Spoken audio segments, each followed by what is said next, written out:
신약 성경 베드로전서 1장 21절 말씀 되겠습니다. 377페이지 78페이지였습니다.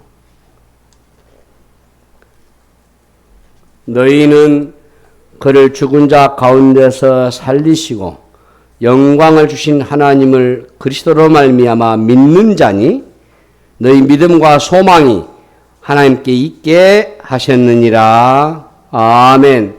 다시 한번 읽겠습니다. 너희는 그를 죽은 자 가운데서 살리시고 영광을 주신 하나님을 그리스도로 말미암아 믿는 자니 너희 믿음과 소망이 하나님께 있게 하셨느니라. 아멘.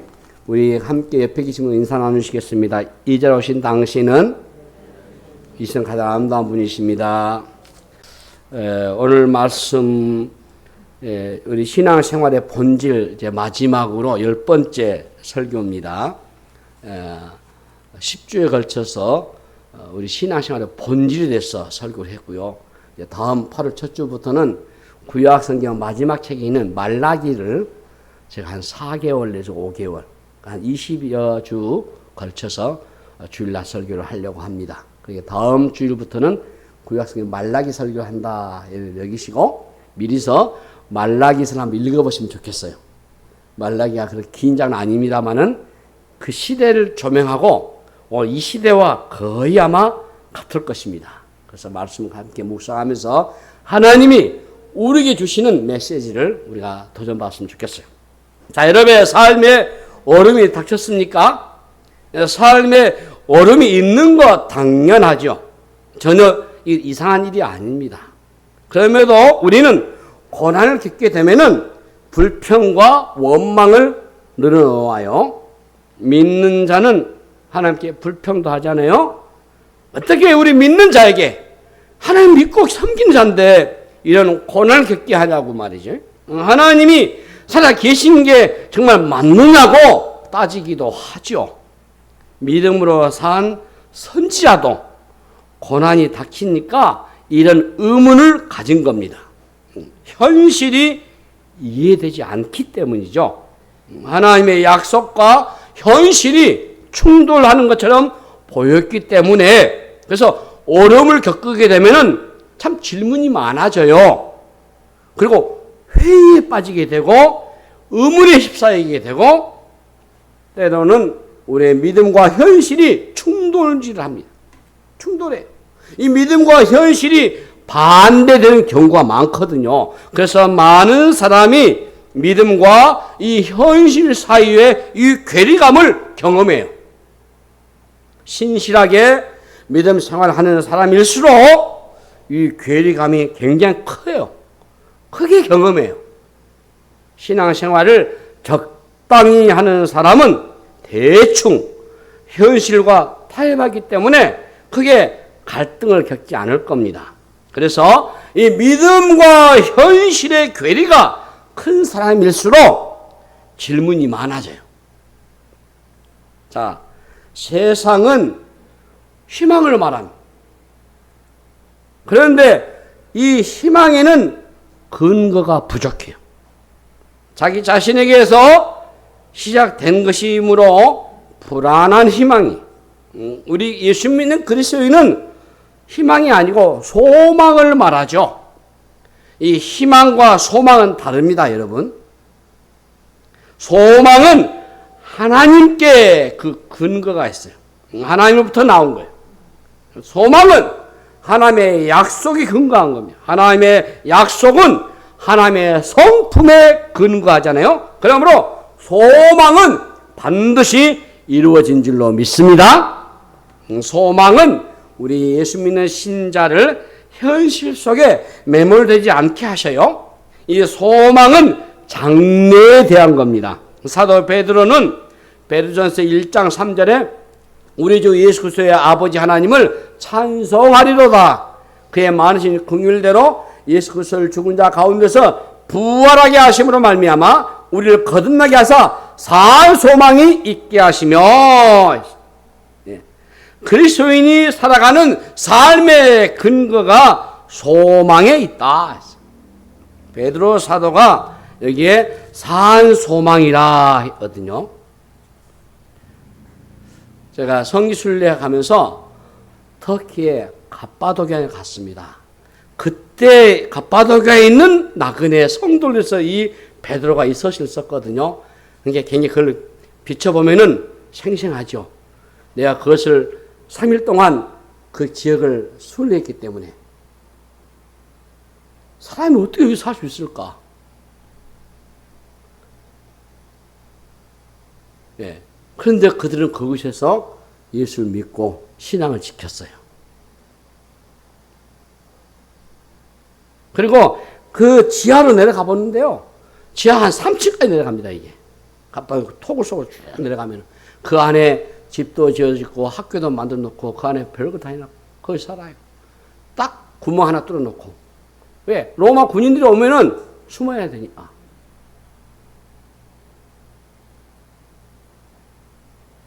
낮에는 땅속에 살고 밤이 되면 나와가지고 그네들끼리 암호를 통해요. 그게 물고기 익투스 그림을 그려놓으면은 아 예수 믿는 사람이라고 해가지고 물건들을 교환해요. 그리고 낮에는 다 숨어버려요. 구멍 하나요. 그 넓은 평야에 아무도 없어요. 그리고 저 멀리 주변에는요 버섯 모양의 그런 기둥들이 많아요. 그래서 저들 어떻게 사람 살까? 지금도 살고 있더라고요. 그 갑바도기아나, 그 갈리디아, 그 본도, 그리고 비두니아, 이 흩어지는 우리 예수 믿는 나그네들 성도를 위해서 베드로가 있었거든요. 우리는 나그네와 같습니다, 여러분. 베드로가 신앙생활을 대충하게 하는 사람들이 쓴 게 이게 아니에요, 여러분. 예수님을 믿는 것으로 인해서 상당한 고난을 대가로 지불한 우리 그리스도인들에게 편지를 쓴 거예요. 신실한 그리스도인들이 이 산 소망 중에 마음을 다 잡기를 바라면서 이 편지를 쓴 겁니다. 우리 나그네잖아요. 우리는 예수 믿는 사람을 가리켜 나그네라 합니다. 우리는 순례자입니다. 나그네는 최종 목적지를 반드시 확인해야 돼요. 여행하다 보면은 멋진 곳에 이를 때가 있어요. 그렇다고 그곳에 머물러서는 안 되잖아요. 나그네는 머물러서는 안 됩니다. 목적지를 향해서 계속해서 나아가야 하는 거죠. 베드로 사도는 나그네와 같은 우리의 종착지가 예수님의 재림이다 라고 말한 거죠. 예. 1장 7절을 보시면은 너희 믿음의 확실함은 불로 연단하여도 없어질 금보다 더 귀하여 예수 그리스도께서 나타나실 때에 칭찬과 영광과 존귀를 얻게 할 것이니라. 성경은 철저하게 종말론적입니다. 목적지가 정해진 신자는 이 세상을 그러므로 나그네로 살아가는 거죠.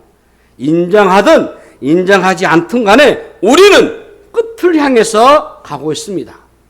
그런데 끝이 언제냐 알 수가 없어요. 내일일 수도 있고요. 한 달 후가 끝일 수도 있습니다. 우리는 이 시간의 끝을 붙잡고 살아갑니다. 삶이 복잡하고 힘들고 어지러워도 종말론적인 관점으로 우리가 살아가면 우리의 삶이 더욱 선명해집니다. 모든 것이 다 정리가 되는 거죠. 마지막에 오면은 하나님께서 모든 것을 아주 말끔하게 정리를 하실 겁니다. 모든 건 다 하나님의 손에 달려 있어요. 1장 13절 말씀 보시면은 그러므로 너희 마음의 허리를 동이고 근신하여 예수 그리스도께서 나타나실 때에 너에게 가져다 주실 은혜를 온전히 바랄지어다. 예. 그래서 예수께서 나타나실 때 재림을 계속 강조하고 있어요. 종말은 누구에게나 닥칩니다. 그러므로 이 마지막을 어떻게 준비할 것인가 참 중요해요, 여러분. 예. 사도 베드로는 너희 마음의 허리를 동이고 근신하라 이렇게 했어요. 이것은 행동하기 위해서는 마음을 미리 준비하라 라는 그런 의미입니다. 종착지를 향해 가는 그리스도인들의 삶에서 가장 중요한 것은 먼저 마음을 다스리는 것이에요. 자, 이 마음을 다스리려면 깨어 있어야 해요. 왜 깨어 있어야 합니까? 주님께서 우리에게 주실 은혜를 소망하기 때문에 그래요. 우리는 마지막 날을 기대하면서 사는 나그네입니다. 나그네가 깨어서 종말을 준비하지 않으면 방향을 놓칠 수 있어요. 그래서 혼란에 빠질 수 있습니다. 이스라엘 백성들은 광야를 지난 동안 끊임없이 원망하고 불평해 됐어요. 왜 그렇겠습니까? 광야 생활이 힘들었기 때문이겠죠. 하지만 그보다 더 큰 이유는 이스라엘 백성들은 방향을 놓쳤기 때문에 그렇게 원망하고 불평한 겁니다. 목적지를 놓쳤기 때문에 미래에 대한 기대감이 없었기 때문에 마음이 부서져 버린 거예요. 믿는 자는 그러므로 마지막 날을 기대하고 준비하는 그런 마음을 가지고 사시라 그 말. 5장 8절 말씀 보면은 근신하라 깨어라 너희 대적 마귀가 우는 사자같이 두루다니며 삼킬 자를 찾나니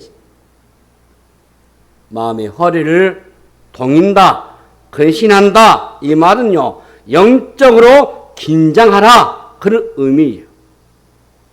현실의 삶에서 긴장감을 늦추시면 안 돼요. 마음이 해이해지면 안 돼요. 어떻게 해야 여러분 깨어있을 수 있습니까? 깨어있으려면 현실에 매몰되지 마셔야 돼요. 소망하는 것을 결코 놓치지 마셔야 돼요. 장래일을 소망한다면 부서지고 무너지고 망가진 현실 속에서도 마음을 다치지 않습니다. 여러분 사탄 마귀가 무엇을 노립니까? 노리는 게 뭐겠어요? 사탄은 우리가 상황에 끌려다니면서 정신을 못 차리기를 원한단 말이죠. 우리가 코로나19 팬데믹을 보면서 보았잖아요. 경험했잖아요. 여러분. 응? 우리의 일상을 바꿔놓고 만큼 위력이 대단했잖아요. 그러나 이런 상황에서도 우리의 삶의 방향과 목적은 결코 달라지지 않았습니다. 코로나19부터 큰 것이 와도 이게 바뀌지 않아요. 올 수 없어요. 이게. 우리가 가야 할 길은 딱 정해져 있잖아요. 우리가 바라보아야 할 목표는 분명하지 않습니다. 세상이 어려울수록 저와 여러분이 가야 할 길은 더욱 명확해진 겁니다. 우리가 코로나 팬데믹을 경험하면서 우리의 삶이 참 혼란스럽기도 하고 그렇겠지만 오히려 잘 믿고 있는지 그렇지 않는지 더 명료해졌어요. 우리가 살아가는 이 세상이 전부가 아님을 우리는 분명히 깨우치셔야 돼요. 이 세상에는요 우리가 영원히 머물 곳이 아니에요. 우리의 소망은 결코 이 땅에 있지 않습니다. 우리의 소망은 하늘에 있습니다. 사탄은 영적으로 깨어있지 않는 성도를 노려요. 24시간 눈 벌겋게 뜨고 말이지. 저 표현이 좀 과합니까? 우리는 7시간에서 8시간 잠을 자잖아요. 제가 즐겼어요. 잠을 자고는 딱 불을 딱 켜고 눈을 샤빡 뜨고 딱 쳐다보고 사탄이 말이죠. 이 녀석을 어떻게 넘겨버릴까? 이게 약점이 무엇인가? 이게 뭘 좋아하는가? 이게 무엇이 심취되어 있는가? 건강에 심취됐으면 건강으로 넘겨버려요. 건강 그거 중요한 거 아니에요. 제가 아신 분이 감기 한번 걸리지 않는 분이 있어요. 예. 그렇게 건강하신 분이 한순간에 꼴까닥 가버렸어요. 그 장담 못한 거예요. 이 사탄이 노리는 게 뭡니까, 여러분? 예. 그걸 아셔야 돼요. 영적으로 깨어있지 않는 성도 틈이 생겨요. 그 틈을 비집고 들어옵니다. 그러니까 우리 믿는 성도들은 영적 긴장을 가지고 늘 사셔야 돼요. 정신 바짝 차리세요. 우리가 지금 예배는 하나님께 예배하지 않습니까? 하나님께 경의를 표하지 않습니까? 예배가 영어로 절하는 겁니다. 졸아서는 안 되죠. 우리 교우들은 한 번도 좋은 사고 없습니다만은 제가 아는 어떤 교회에 장로님이 몇 년 전에 목사님 아주 힘들게 하고 다른 교회로 갔어요. 그런데 그 목사님 제가 최근에 만났어요. 이런 저는 얘기하면서 저는 그 장로님이 저 실명 거론하지 않겠습니다만 참 믿음처럼 잘하는 줄 알고 있어요. 그런데 딱 목사님한테 한마디. 그 장로님이요. 우리 교회를 떠난 이유는 주일 날마다 예배 때마다 오후 예배든 수요 예배든 잠을 자기 때문에. 제가 전에 어떤 이미 하나님 나라 가셨던 어떤 장로님 생각나더라고. 그 장로님도 예배 때만 되면 좋아. 제가 전도사 때 설교하고 내려왔는데 초국에 있어서 사회 학생들 한 80명 앉아있는데 장로님 깨워서 어느 사회 보시라고. 왜 그렇게 주무시냐고. 예배 때는 정신 바짝 차리고 우리 예배 모범에는요. 시작 알리는 성경을 시작 알리면은 끝날 때까지 목축도까지는 자세를 하나님께 예배드리기 때문에 휴대폰 다 꺼놓고 목이 마르시더라도 미리 물을 다 막 가서 먹든지 뒤에서 옆에 사람 얘기도 하지 않고 예배만 집중하셔야 돼요. 하나님 앞에 예배드리지 않습니다. 근데 예배를 소홀히 여기니까 유두고처럼 졸다가 떨어져 죽는다니까. 그렇게 믿음 좋은 장로님이 원인 딱 한 가지였다. 그 이유는 졸더라. 이 졸음 마귀가 사탄이 비집고 들어온 거예요. 이 졸으니까 말씀을 들을 리가 없죠. 여러분 믿음은 어떻게 생깁니까? 말씀을 들으면 생기잖아요. 믿음은. 여러분들이 매주 성경 문제를 푸는 것도 이런 말씀 읽으면서 들으니까 여러분들 문제 풀려. 그게 믿음이 생기거든요. 설교를 여러분 들으니까 믿음이 생기잖아요. 사단은 이처럼 틈이 생기면은 파고 들어오는 거예요. 적당히 살고 싶은 유혹을 경계하셔야 돼요. 영적으로 느슨해질 수 있습니다. 고난을 모르는 듯이 편하고 안락하게 살아가는 사람들 보면은 하나님이 숨어 계시는 것 같아요. 천국이 멀게 느껴지죠. 근신하고 깨어있으라고 하는 성경 말씀이 마음에 와닿지 않습니다. 세상이 너무 매혹적으로 보여서 마음을 빼앗겨버려요. 믿음이 견고하지 않으면은 현실과 하나님 나라 사이에서 저울질하게 돼 있단 말이에요. 디모데전서 1장 20절 중요한 말씀이에요. 믿음과 착한 양심을 가지라. 어떤 이든 이 양심을 버렸고 그 믿음에 관하여는 파선하였느니라. 그 가운데 후메네오와 알렉산더가 있으니 내가 사탄에게 내준 것은 그걸로 훈계를 받아 신성을 모독하지 못하게 하려 함이라 했어요. 이뿐만 아니에요. 또 하나 더 봅시다. 디모데후서 4장 10절 말씀에 대만은 이 세상을 사랑하여 나를 버리고 데살로니가로 갔고 그레스게는 갈라디아로 디도는 달마디아로 갔고 했어요. 얼음이 닥칠 때에 양심을 버리고 믿음이 파손된 사람이 성경에 이렇게 소개되고 있어요. 후메네오와 알렉산더와 데마가 그런 사람들이에요. 영적으로 경계가 느슨해진 까닭입니다. 믿음을 지키는 일이 그만큼 쉽지 않습니다. 데마가 어떤 사람이냐? 한때는 여러분 바울을 도운 사람이요. 하지만 핍박을 견디지 못하고 편안한 삶을 그는 선택했습니다. 세상은 우리가 믿음을 놓아 버릴 때까지 가만두지 않습니다. 계속해서 파고들 거예요, 여러분. 그러니까 긴장하시란 말이에요. 느슨하지 마시라. 틈을 보시면 안 돼요, 여러분. 한순간에 푹 하고 넘어질 수 있어요. 영적으로 무장하지 않으면은 세상에 지고 맙니다. 그러므로 마음을 단단히 여러분 잡수셔야 돼요. 깨어 있으셔야 돼요. 예. 긴장감을 가지고 사셔야 돼요. 한순간도 마음을 놓쳐서는 안 됩니다, 여러분. 나그네는 마음이 흔들어서는 안 된단 말이에요. 믿음은 미래의 문제입니다, 여러분. 하나님께서 약속하신 것을 소망하면서 믿음으로 살기로 결단하는 것이 믿음이잖아요. 이 믿음을 지키기 위해서 우리의 마음을 지키고 다가올 미래를 준비하셔야 돼요. 깨어있는 사람은 그러므로 소망을 바라보는 거예요. 예. 방향과 목적을 놓치지 않습니다. 수많은 핍박과 유혹이 있어도 우리는 자신을 잘 지키셔야 돼요. 우리 마음을 잘 지키시라고 말해요. 베드로서 1장 15절부터 오직 너희를 부르신 거룩한 이처럼 너희도 모든 행실에 거룩한 자가 되라 기록되었으되 내가 거룩하니 너희도 거룩할지어다 하셨느니라. 외모로 보시지 않고 각 사람의 행위대로 심판하신 이를 너희가 아버지라 부른즉 너희가 나그네로 있을 때를 두려움으로 지내라 이렇게 말씀하시잖아요. 종말을 믿는 사람은 그러므로 마음대로 살 수가 없습니다, 여러분. 세상 사람들은 안 그래요.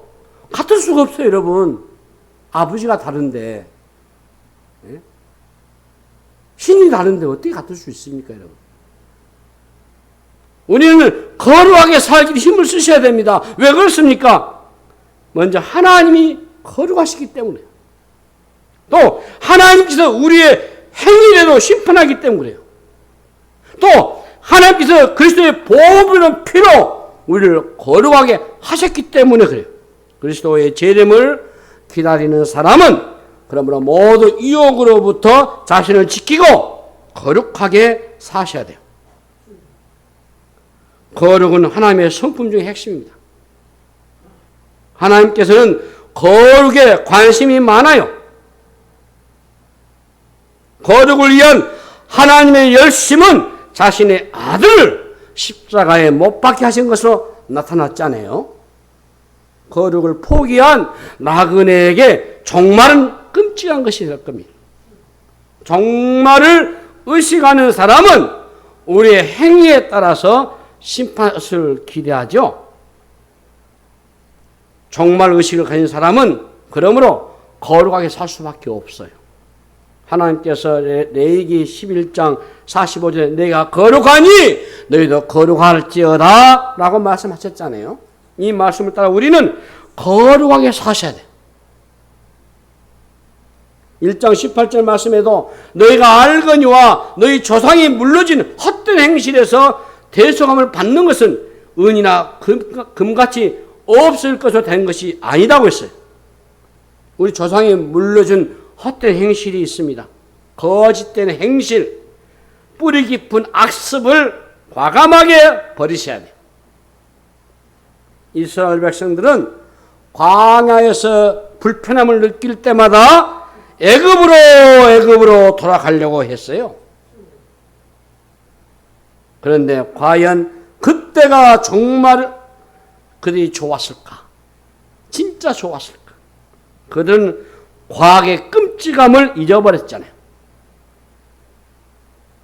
단지 현실을 부정하기 위해서 그들은 과거를 끌어왔어요. 원망하고 불평하는 사람들은 그러므로 과거를만 지향합니다. 이스라엘 백성의 눈에는 젖과 꿀이 흐르는 땅이 아직 보이지 않았어요. 그리고 현실은 매우 힘듭니다. 그래서 이스라엘 백성들은 과거로 돌아가려고 부단히를 쓴 거예요. 애굽으로. 맛있는 마늘과 부추와 그 생각나지. 그는 노예했잖아요. 지금은 자유의 몸으로 만나와 메추라기 생수가 있음에도 불구하고 원망 불평뿐이요. 이 말이 되냐고요. 1장 14절 말씀 보시면은 너희가 순종하는 자식처럼 전에 알지 못하는 때에 따르던 너희 사욕을 본받지 말고. 이 사욕은요 욕심이라는 거예요. 욕심을 의미합니다, 여러분. 악한 것을 갈망하고 강박적인 것을 추구하는 것이 사욕이요. 탐욕은 그러면 우리를 피곤하게 만들어요. 욕망은 추구하면 추구할수록 만족할 수가 없습니다. 그것을 알면서도 어때요? 계속해서 욕망하잖아요.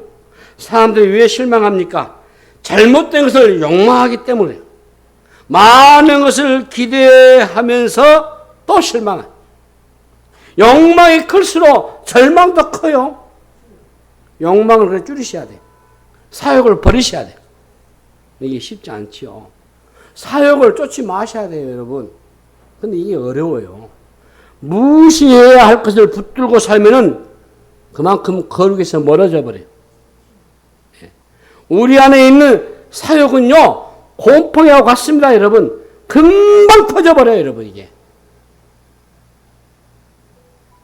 하나님께서 우리에게 거룩함을 추구하라고 말씀하셨잖아요. 우리가 붙잡고 있는 것을 내려놓으라고 말씀하시잖아요. 근데 왜 우리가 못 내려놓습니까? 내 안에 욕망 때문에, 욕심 때문에. 자아가 강해. 가치 있는 것과 가치 없는 것을 분별하라고 하시네. 붙들어야 할 것과 놓아야 할 것을 분별하라고 하시네. 우리 안에 있는 이 사욕, 이 허세, 이 허영, 이 가치 없는 것들이요, 놓아버리셔야 돼요. 그리고 지금 설교 계속 10주 했던 본질에 집중하시란 말이에요. 본질에. 방향을 놓치면은, 목적지를 잃어버리면은, 여러분, 미안하지만은 사욕의 지배를 받게 되어 있습니다. 그래서 이 사욕에 끌려다니다가 거룩함을 잃어버려요. 아직도 이 세상에 여러분 미련이 그렇게 많습니까? 세상에 기대하는 것이 그렇게 많습니까? 부질없어요. 예수님을 믿지 않았을 때 붙들었던 것들은 여전히 지금도 여러분들 붙들고 계십니까? 미련 없이 과감하게 버리세요. 쉽지 않지요. 그러니까 결단하셔야 돼요. 왜? 믿음이 있기 때문에. 저는 믿음의 모험이다 봐요. 1장 17절 말씀 보시면 외모로 보시지 않고 각 사람의 행위대로 심판하신 이를 너희가 아버지라 부른즉 너희가 나그네 있을 때를 두려움으로 지내라 했어요. 여러분, 나그네로 있을 때를 두려움이 있으셔야 돼요. 각 사람의 행위대로 심판하시는 이 앞에 서야 하기 때문에 그렇습니다. 1장 21절에 뭐라 했습니까? 너희는 그를 죽은 자 가운데서 살리시고 영광을 주신 하나님을 그리스도로 말미암아 믿는 자니 너희 믿음과 소망이 하나님께 있게 하셨느니라. 자, 인생의 종국은 그러므로 우리 손에 달려있지 않습니다. 하나님께 달려있어요. 베드로의 삶이 그랬거든요. 그는 많이도 넘어졌고 깨졌습니다. 베드로는 눈에 보이는 것이 전부라고 생각한 현실주의자였어요. 그런데 그는 비참하게 철저하게 실패했습니다. 그런 베드로를 예수님이 다시 찾아와가지고 세워주셨잖아요. 그래서 1장 13절에 뭐랍니까? 그러므로 너희 마음의 허리를 동이고 근신하여 예수 그리스도께서 나타나실 때, 재림하실 때 그 말이에요. 너에게 가져주실 은혜를 온전히 바랄지어다. 이렇게 말씀하신 거예요. 그날은 여러분 다가오고 있습니다. 우리 한국교회 위기가 예수의 재림 신앙을 많이 성도들이 부인해요. 안타까워요. 죽겠어요. 안타까운 것은 교회를 다녀도 신앙생활 한다 하신 분들이 예수를 믿지 않는 사람도 발생하게 되고 의심하게 되고 더군다나 예수님의 재림까지도 망각해버리니 교회를 쉽게 떠나버리고 신앙을 포기해버리고 힘들다고 이 현실 이렇게 살아야 되겠냐고 즐거운 것이 얼마나 많냐고 하면서 그 믿어왔던 것을 내팽개치는 이 안타까운 현실을 볼 때에 기가 막혀요. 그런데 여러분 예수께서 나타나실 때 그날은 다가오고 있어요. 캄캄한 밤이 지나면 새벽이 어두시 말이지 그날은 반드시 다가올 줄로 믿습니다. 기다리다가 지칠 수 있어요. 지루하게 느낄 수 있어요. 하지만 마침내 아침은 올 것입니다. 태양이 떠오른 것처럼 말이에요. 예수님께서는 반드시 오실 것입니다. 이 종말을 우리는 의식하면서 살아야 돼요. 우리 믿는 신자들은 하나님께서 장래에 우리에게 가져주실 은혜를 온전히 바라보셔야 돼요. 우리 신자들은 인생의 결말이 하나님의 손에 있다는 것을 확신하시고 주어진 모든 일에 최선을 다하시면서 거룩함을 지키셔야 돼요. 그리고 소망한다는 것은 현실의 어려움을 부정하기 위해서 거짓으로 위안하는 게 아니에요. 확실한 믿음 위에서 하나님을 기대하는 삶의 확고한 태도가 바로 소망입니다. 그리스도인들은 그러므로 미래를 생각하면 어때요, 여러분? 흥분되지 않습니까?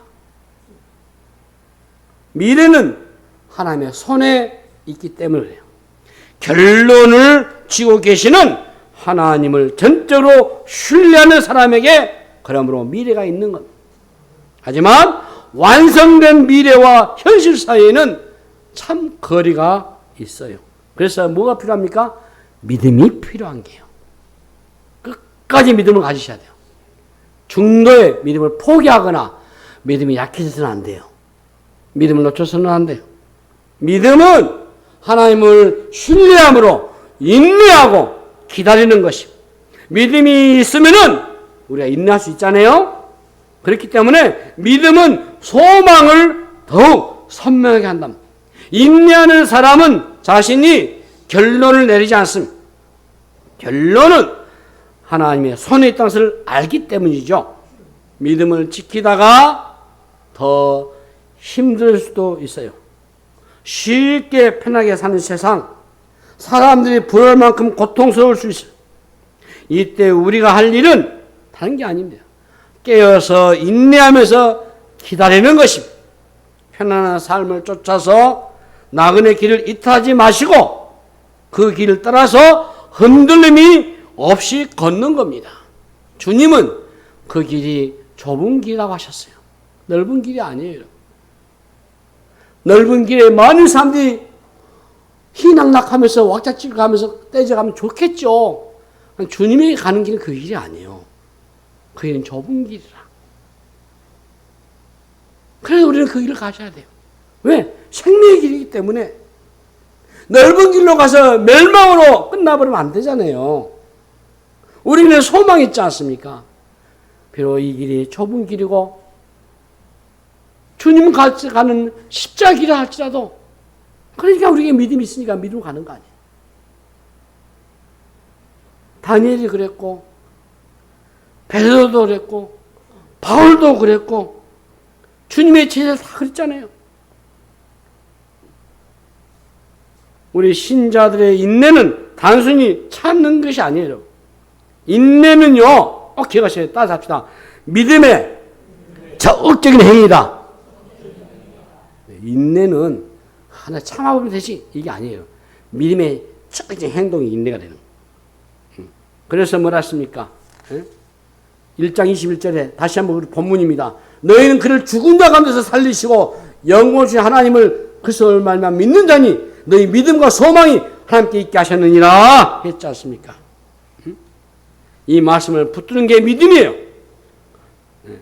로마서 5장 3절 4절 보시면 다만 이뿐 아니라 우리가 환난 중에도 즐거워하나니 이는 환난은 인내는 연단은 소망을 이루는 줄로 알미로라. 이 말씀을 따라서 여러분 기뻐하고 즐거워하고 인내하고 기다리시라. 제가 신앙생활을 올해 43년째입니다. 하나님 앞에 크게 감사해요. 왜 감사하느냐? 처음 예수 믿기로 작정한 그날부터 지금까지 하나님 은혜였습니다. 그리고 내가 주님을 배신하지 않았어. 잠시 흔들릴 때도 있었습니다. 내가 이 길을 가야만 되는가? 후회할 때도 있었습니다만은, 그러나 잠시뿐이었고, 곧바로 마음을 정리하고 이 믿음의 길을 가고 있습니다.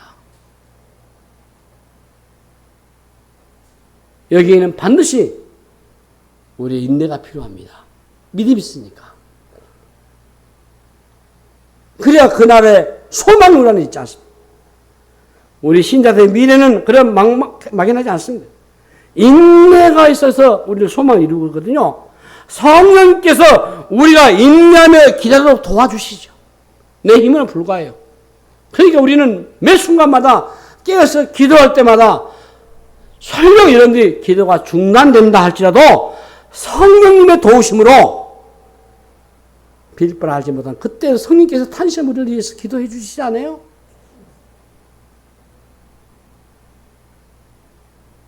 성령께서 소망을 잃지 않도록 저와 여러분 믿음을 더 강하게 하지 않습니까? 세상의 거대한 폭풍 속과 같은, 세상은 그래요 원래. 세상은 여러분 소망할 것이 없어요.